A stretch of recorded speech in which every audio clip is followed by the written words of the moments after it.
The drama over a threatened Quran burning in Florida continues. In fact, seems to be escalating. We're now just minutes away from Pastor Terry Jones' deadline for Imam Faisal Abdul Rauf to call him. Pastor Jones is demanding to know if the imam plans to move that planned Islamic Cultural Center in New York farther away from Ground Zero. He says he was deceived by the imam and that he was promised the center would move if he agreed to cancel the Quran burning. I spoke with Pastor Jones this morning about that alleged deal. He came to us yesterday. We did not approach him. He came to us and made us this proposal. I made it very, very clear. I asked him several times, is this what you are saying? Is this what you are saying? He said yes, and later on, I understand, he changed that. Yes, he has said, Pastor, he has said that he never made that promise, and that both the imam in New York and the imam in Florida say that no promise was ever made, but you absolutely deny that. Absolutely. That is I have witnesses that were in my office at that time. I made it very, very clear. I said, is this what we are saying?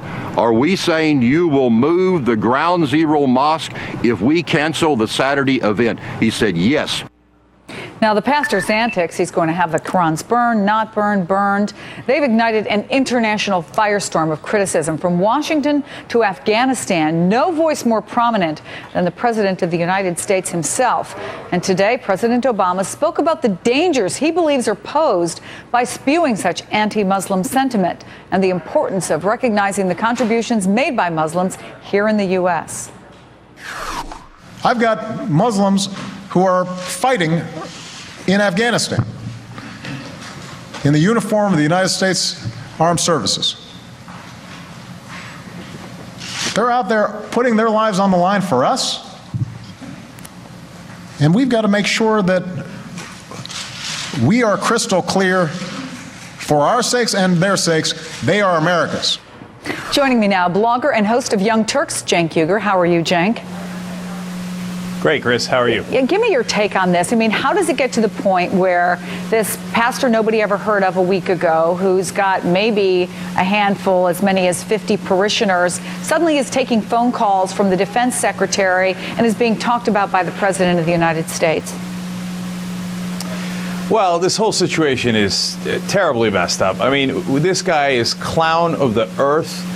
And we shouldn't be having a conversation about what he is or he isn't going to do. Certainly the president shouldn't be talking about it. Unfortunately, it's risen to the point where the president has to respond. I'm not blaming the president for doing that.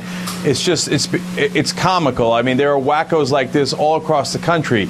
So now do we have to address every single one of them? There's those guys who show up at the troops' funerals talking about how God hates homosexuals and what that has to do with the troops. I don't know. I mean, we can't address all these whack jobs throughout the country.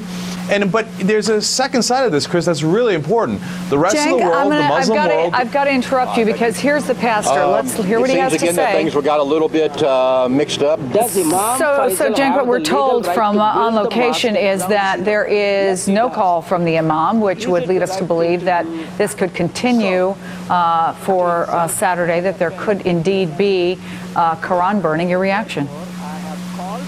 All right, first of all, the imam should not be negotiating with this clown.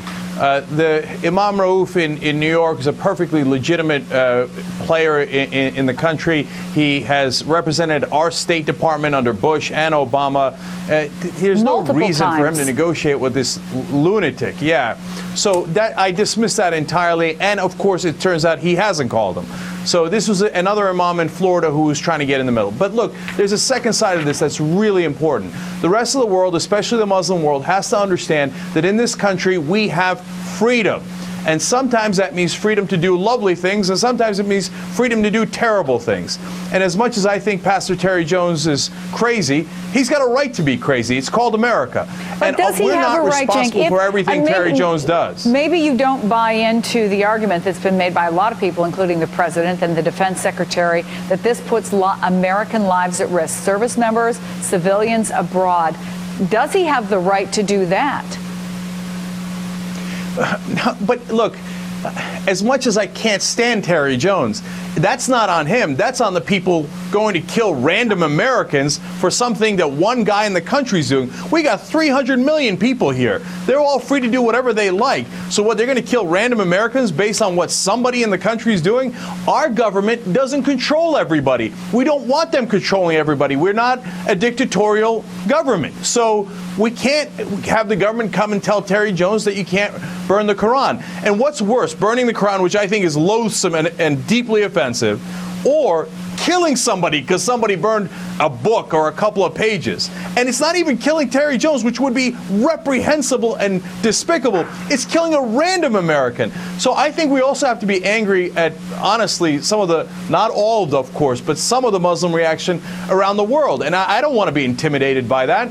So, they're going to do acts of violence. Well, look, if you do that, then we should strike back really hard. And I'm not saying in a ridiculous way where we invade a random Muslim country like Bush did, but I'm saying, look, we shouldn't tolerate that across the world, and we shouldn't get intimidated, and we have our freedoms, and it also includes freedom to be offensive.